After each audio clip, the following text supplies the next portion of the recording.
The air in the presidential suite of the private clinic was thick with the tension of secrets, the only sound the persistent beeping of heart monitors slicing through the heavy silence. Malcolm Reynolds, age 42, lay ostensibly comatose, a billionaire in the tech world, and one of the rare black CEOs among the globe's elite corporations. For 18 days, he had remained motionless, a crimson scar tracing a line across his left temple, the sole visible testament to the near-fatal accident aboard his private jet. But what the world believed to be true was a facade. In reality, Malcolm had awakened 3 days post-accident, choosing to feign unconsciousness for a purpose as grave as the silence that enveloped him. His plan to unearth the traitor who had tampered with his aircraft. "We must rethink our approach, Victor," came the voice of Julia Reynolds, his wife of 7 years, through the glass door, her words muffled yet clear in the room's eerie quietude. "The board is on edge, investors are anxious. We can't linger forever." "Patience, dear sister," replied Victor, Malcolm's half-brother and the vice president of operations at Reynolds Tech. "Just one more week, and the board will move to enforce the incapacitation clause. Recall our pact with Dr. Laron. The medical documentation is in place." Underneath this veneer of calm, Malcolm's heart pounded with the ferocity of a trapped beast.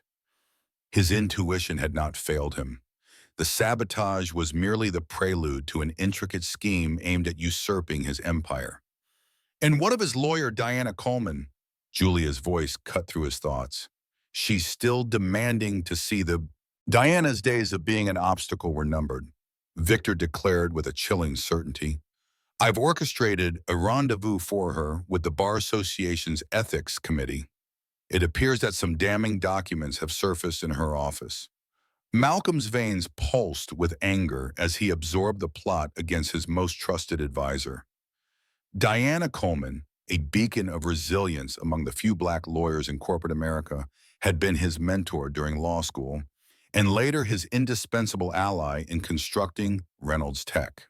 The door to his bedroom whispered open, and the footsteps that followed were distinct, light, rhythmic, and cautious. "Good morning, Mr. Reynolds," a voice announced, crisp and professional, devoid of the saccharine tone often adopted by those addressing the unconscious. "I'm Maya, your new night nurse."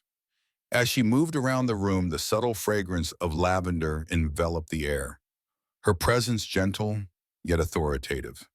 She checked his vitals, adjusted the monitor, and noted, "Your readings are stable. That's good." There was a pause, a moment of quietude before the slight shift of weight in the chair beside him signaled her settling down. "I'm not sure if you can hear me," Maya whispered, her voice now tinged with urgency. "But there's something I must confess. I shouldn't even be here." Malcolm kept his breathing steady, though every fiber of his being was now alert with curiosity. "I was brought on just 3 days ago to replace your former nurse, who resigned abruptly, or so I was informed." She paused, the gravity of her next words hanging in the air. "Last night, while going over your medical records, I noticed something odd. The sedation levels prescribed for you exceed the protocol for your condition, and there are inconsistencies in the reflex reports." Leaning closer, her voice a mere whisper now, she confided, "I'm not merely a nurse, Mr. Reynolds. I specialize in forensic neurology, and I must tell you—" Malcolm's heart fluttered a subtle beat that escaped the watchful eyes of the monitors, yet was as real as the air he breathed. Something was terribly amiss with his treatment, that much he knew with chilling certainty. Someone was deliberately keeping him sedated, thwarting his recovery, but the question of who and why gnawed at him like a relentless storm. "I don't know who would do this, or why," Mia whispered, her voice trembling with a mix of fear and determination. "But I promise, Malcolm, I'll find out. I'll help you wake up, even if it means risking everything I have." She rose, her movements precise and deliberate as she adjusted the IV drip. "I'm reducing your sedation gradually. No one will notice, but within a few days, you should start showing signs of consciousness. Then we can—" The door swung open with a suddenness that made Malcolm's breath catch. Mia stepped away from the bed, her demeanor shifting seamlessly into professional detachment. "Just checking vital signs as requested," she announced. Dr. Laron, a figure of authority, responded, Thanks, nurse. His voice was calm, betraying nothing of the storm brewing within the room. I'll take it from here. As the door clicked shut behind the doctor, Malcolm's mind was a whirlwind of alarm and burgeoning hope. In a world where he believed he was utterly alone, he had stumbled upon an unexpected ally. Yet unbeknownst to Mia, and indeed to all Malcolm, was already awake, his consciousness hidden behind the veil of closed eyes. A plan was taking shape, one that would transform this family betrayal into his most potent weapon. What none in that opulent clinic could fathom was that this man whom everyone considered helpless had not built an empire by chance. He saw opportunities where others saw only obstacles. Now, as he lay motionless while they plotted to usurp all he had achieved, Malcolm was not just plotting his recovery, but orchestrating the spectacular downfall of those who dared to underestimate him for being an outsider who had clawed his way to power. What a thrilling tale of betrayal resistance and the improbable alliance between a billionaire and a nurse. Malcolm's heart pounded with a fierce determination as he lay in his hospital bed, his mind buzzing with thoughts of revenge and redemption. On the third night after meeting Maya as she tenderly adjusted his pillow, he seized the moment with a barely noticeable twitch of his index finger. You're conscious, a movement. Maya gasped, her eyes widening in a mix of shock and hope. He responded with another twitch, confirming her suspicion. Her face, once a mask of concern, now glowed with a fierce resolve. We must establish a code. Malcolm whispered, his voice barely a thread, his eyes darting toward the door. One movement for yes, two for no. Blink once if you agree. A single blink was his silent consent. Under the cover of night, while the clinic was shrouded in silence, they crafted their secret language. Maya, with her quick thinking, brought cards bearing letters, and Malcolm, with painstaking effort, spelled out his truths, each word a small rebellion against the darkness that sought to engulf him. They sabotaged my plane, he communicated on that first clandestine night. Maya, her voice laced with disbelief, asked, "Who would do that?" Julia and Victor Maya, he spelled the letters, forming a bitter truth. Why? She whispered back, her heart heavy with the weight of betrayal. Project Aurora. The revolutionary innovation at Reynolds Tech was the jewel Malcolm had guarded with his life. A renewable energy system designed to light up the lives in low-income communities. It was his legacy, his dream. Yet he had kept its secrets close, sharing them only with a select few. By day, Maya watched the shadows. Victor, ever the frequent visitor, came with Dr. Laurent, their faces masks of feigned concern as they pored over medical charts. Julie, on the other hand, was a rare sight, her visit brief and cold. When she did appear, her gaze swept the room not with love, but with the cold calculation of a scavenger assessing spoils. One evening, after ensuring privacy, Maya leaned in close, her voice a whisper of urgency. "I have news about Diana Coleman." She said, her eyes locking onto Malcolm's, searching for a sign of what this could mean in their tangled web of deceit. As Malcolm lay there seemingly inert, but with a fire burning in his eyes, the room buzzed with an undercurrent of tension. "I've got a contact at her office." Maya whispered, her voice a mix of urgency and hope. "The ethics committee is hounding her with falsified documents, accusations of bribery, and contract tampering, all fabricated. Of course." Malcolm's gaze, though restricted, flared with anger, a silent testament to his frustration and the injustice unfolding around him. "But don't fret," Maya's mother interjected with a confident smile. "I've sent her an anonymous message warning her of the looming charges. Diana is sharp. She'll see through this charade." Meanwhile, Victor was advancing his sinister plan. Maya, ever vigilant, had recorded a crucial conversation between him and Dr. Laurent in the hallway. "The board will vote next week," Victor stated, his fingers brushing against the gold of his watch.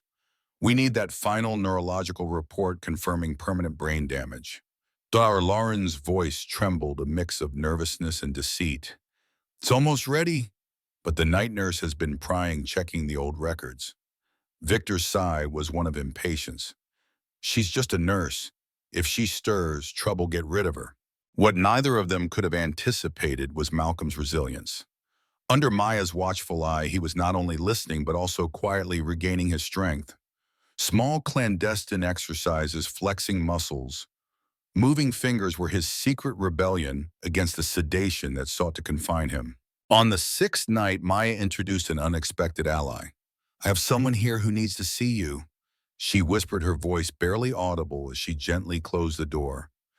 I trust her completely. A woman with a stern countenance stepped forward, her eyes dissecting Malcolm with a critical gaze. "Mr. Reynolds, I'm Dr. Chun, a specialist in forensic neurology." She introduced herself. "Maya brought me in, worried about your situation." Maya, with a nod, drew the curtains and locked the door. For 30 tense minutes, Dr. Chun conducted a discreet examination, avoiding any equipment that might alert the clinic staff. Her verdict when it came was both a relief and a condemnation. As we suspected, there is no permanent neurological damage. The prolonged sedation is not just unethical, it's criminal. He's being artificially kept in this state. We need to act swiftly. Maya's insistence on irrefutable evidence, something that could withstand the scrutiny of a courtroom, was palpable in the air. "We need something undeniable," she had urged. Her chin, with a gleam of determination in her eye, opened her briefcase slowly, as if unveiling a secret weapon. "I have an idea," she whispered, her voice tinged with both caution and excitement. "But it's risky and will require Mr. Reynolds' full cooperation." The next morning, Victor Reynolds strode into the executive boardroom of Reynolds Tech with the air of a conqueror. The board members, impeccably dressed, were already seated, their expressions a mix of curiosity and concern. "Ladies and gentlemen," Victor began, his voice resonant with a triumphant note as he distributed the documents. "As the medical report indicates, my brother has tragically suffered irreversible brain damage. Dr. Lauren advises we act swiftly to secure the company's future." Elizabeth Okafor, the sole Black board member and a longtime confidant of Malcolm, scrutinized the documents with a furrowed brow. "This seems too convenient, Victor," she interjected, her voice laced with skepticism. "Malcolm was in perfect health before this accident." "Tragedies happen, Elizabeth," Julia interjected smoothly, her voice dripping with feigned sorrow. "Believe me, no one is more devastated than I am." Elizabeth couldn't help but notice Julia's bare finger void of the wedding ring she once wore proudly, even though her husband had been fighting for his life mere weeks ago. "We all have great admiration for what Malcolm built." Victor continued, his voice a velvet cloak over his ambition. "But we must face reality. The stock has plummeted 12% since the accident. Investors crave stability." What Victor didn't know was that Elizabeth was recording every deceitful word on her phone. A counter-strategy was already in play, not his, but Malcolm's. As the conspirators congratulated themselves, they remained oblivious to the fact that Malcolm Reynolds was about to make the most unexpected comeback of his life. At that precise moment, in the quiet of the private clinic, Mia and Dr. Chun exchanged a look of profound understanding, their eyes locked on the results of a clandestine test. The monitor displayed an outcome that would change everything, something that, as a storm of uncertainty brewed within the Reynolds Tech boardroom, a silent revolution was taking place in a quiet, unassuming hospital room.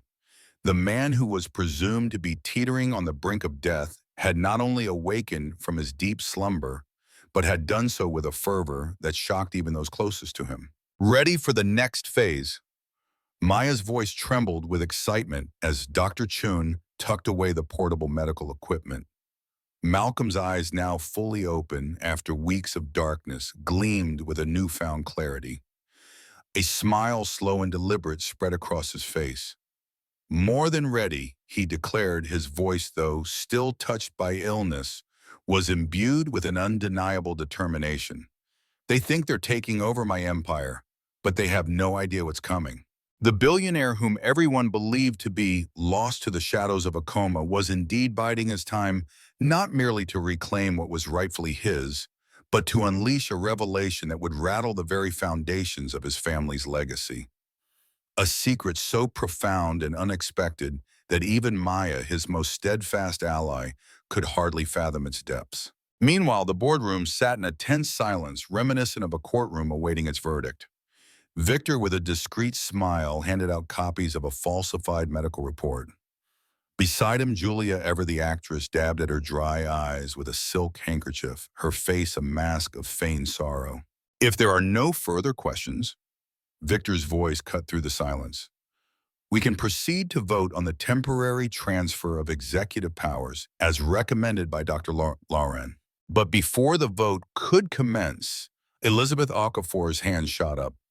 I have one final question. Why isn't Dr. Lauren here to explain his medical findings in person? Victor's eyes darted to Julia, a silent conversation passing between them.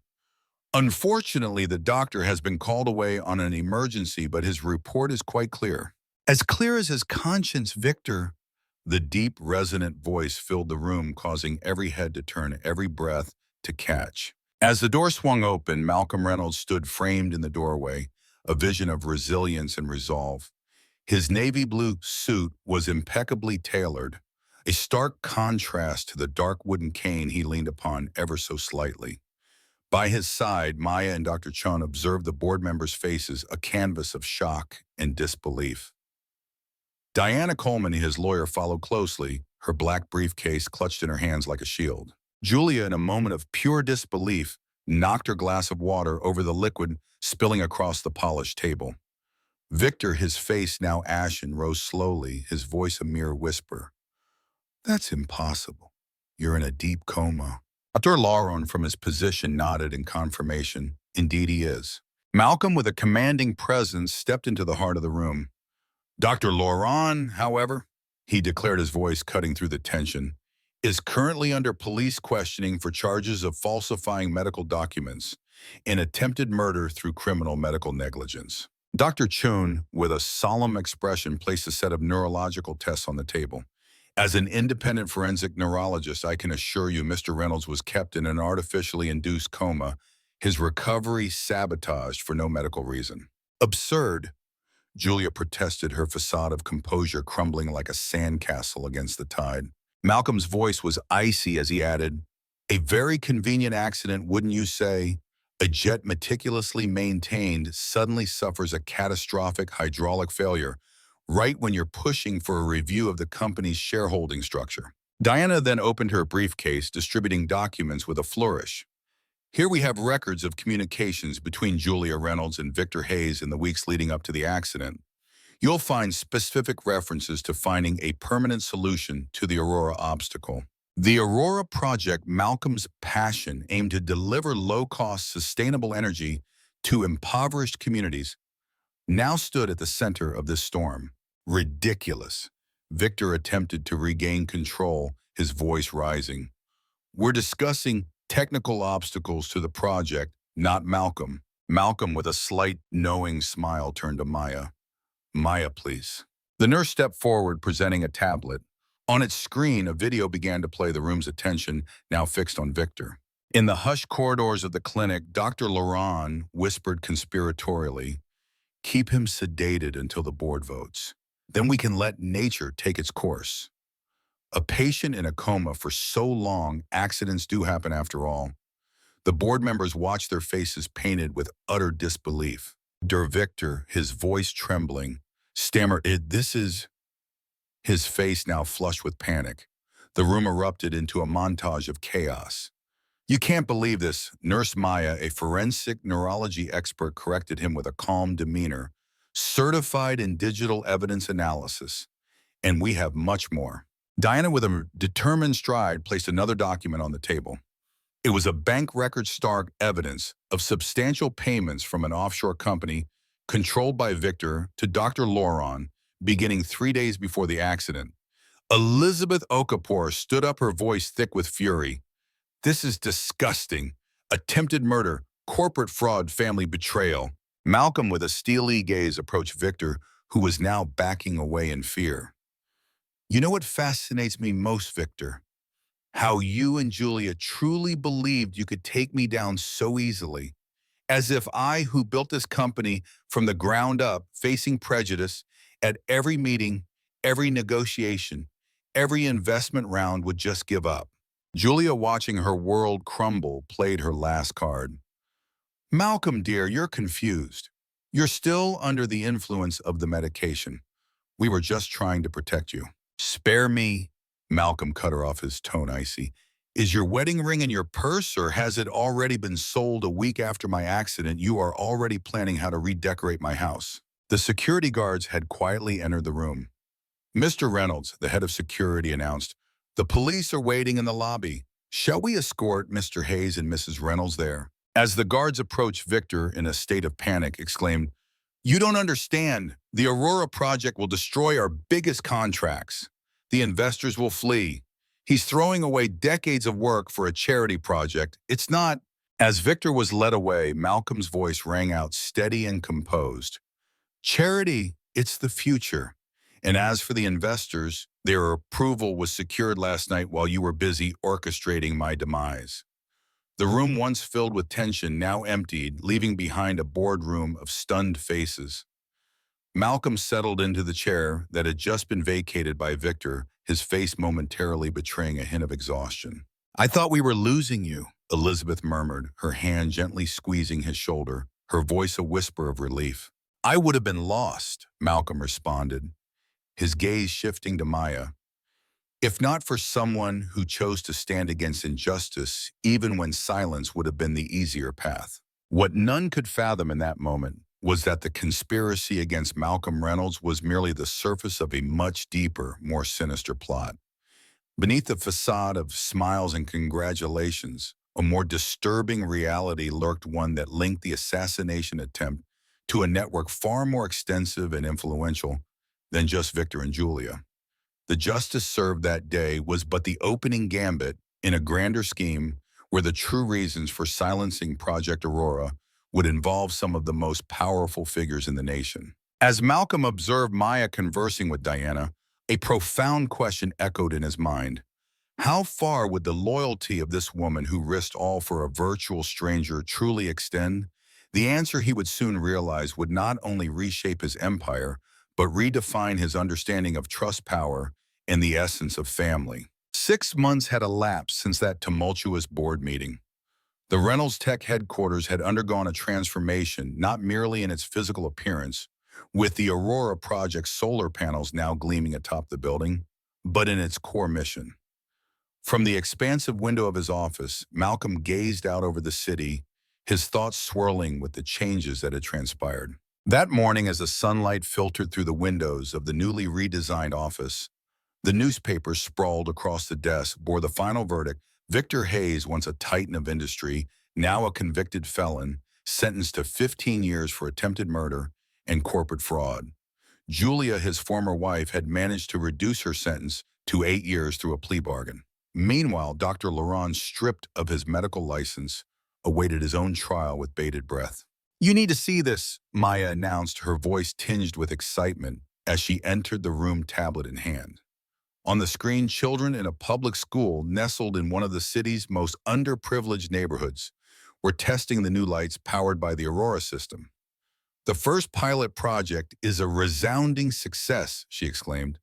"A 78% reduction in energy bills." Malcolm's face lit up with a smile, but his thoughts quickly turned to the investors. "Still nervous about our social turnaround?" he inquired. "Nervous hardly," Maya replied, her tone buoyant. "The stock has surged by 42% since we announced the national rollout. Looks like doing good can indeed be profitable after all." Just then, Elizabeth Okafor entered, followed by Diana Coleman, now the chief legal officer at Reynolds Tech. "The foundation is officially established," Elizabeth declared, placing the final documents on the table. "The Reynolds Ellis Foundation for Ethics in Healthcare." Malcolm caught Maya's surprised glance as she heard her last name linked with his. "You saved my life," he explained, his voice earnest. "Your name deserves to be there." "I still can't believe you did that," Mia murmured, shaking her head in disbelief. "We're allocating 30% of the Aurora project's profits to reform ethical practices in hospitals," Diana added, her voice firm with resolve.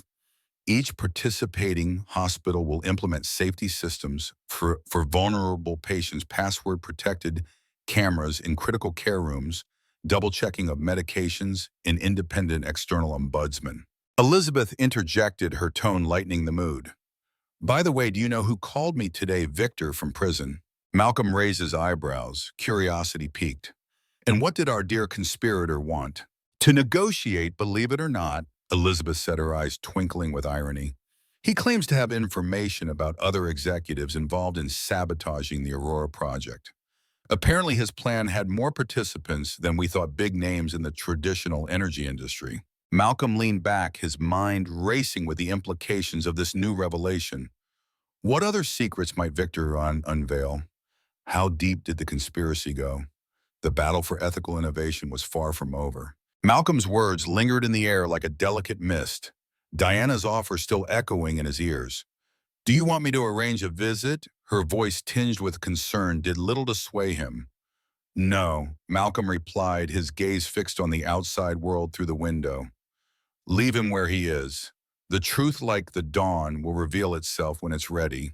That afternoon, as the sun began its descent, Malcolm and Maya found themselves strolling through the bustling corridors of the company's newly unveiled research center. Here, young scientists, a tapestry of different backgrounds, toiled over the cutting-edge prototypes of the Aurora system. Maya, her eyes reflecting the vibrant energy of the room, turned to Malcolm with a thoughtful expression. You know what truly impresses me? She asked, her voice soft, yet filled with awe. It's not the technology itself, but the transformation in culture. Look around. Half of these researchers would have been sidelined by traditional corporate giants. Malcolm nodded, the memory of his own vulnerability still fresh in his mind. When you're lying on the cold floor of a hospital room, you see who genuinely cares and who merely feigns concern. That experience taught me to value people for their integrity, not their resume or appearance. Maya, curious, pressed further. You could have simply reclaimed your company and continued as before. Why the overhaul? Malcolm paused, his gaze intense, locking with Maya's. Because in that stark hospital room, I realized something profound. Power without purpose is as empty as a hollow shell. Victor and Julia had it all: wealth, prestige, power, yet they craved more, so much so, they were willing to end me for it. And me, he continued, his voice gaining strength. I constructed a tech empire, broke through barriers as a black man in an unforgiving corporate arena. But for what it took, nearly losing my life to grasp that true success isn't measured by our personal achievements alone, but by what we create for others. Their conversation was momentarily paused as they stood before a new addition to the main lobby, a glass plaque etched with words that seemed to resonate with the very air around them. True strength isn't measured by how much power you accumulate, but by how you wield it. Oh, when the might we wield finds itself under threat, it is then in those fragile, uncertain times that the core of who we are truly shines through. Maya's smile was gentle, a soft reflection, as she echoed her own words to Malcolm, spoken under the dim glow of the clinic lights. Who would have thought, she whispered, her voice tinged with awe, that a nurse on a temporary assignment and a billionaire presumed lost to the world would weave such profound change into the fabric of life? Malcolm, with a tender grasp, took her hand, his eyes alight with determination. We're not done yet. We're just getting started, he declared, his voice a beacon of resolve. That very night, as Victor pondered the cold, unyielding walls of his confinement, and Julia grappled with the stark reality of federal incarceration, Malcolm and Maya were laying the groundwork for an unprecedented expansion of Project Aurora. Their mission to deliver affordable energy to communities long overlooked on 3 continents. The conspiracy aimed at Malcolm Reynolds not only crumbled, it ignited a metamorphosis that none could have foreseen. His brush with death did not end him. Rather, it was the catalyst for a rebirth into a man with a higher calling. It reminds us, doesn't it, that sometimes to truly understand what matters, we must first lose everything. In this tale of betrayal, resilience, and redemption, we find a poignant reminder. Our true strength is not in the power we possess, but in the integrity with which we wield it. From the ashes of the greatest injustices can arise the most potent transformations, if only we dare to transform our pain into purpose. If this narrative, has stirred something deep within you, if it has made you ponder the profound impacts of life's darkest moments, then do join us. Subscribe, engage, share, and let's continue this journey together. exploring the stories that illuminate how our darkest times can herald our brightest achievements. Thank you for being here, for watching, for feeling, and for believing. Your support means the world to us. Please share your thoughts, like this video, and subscribe to our channel. Together, let's keep the conversation going and let's keep the light shining.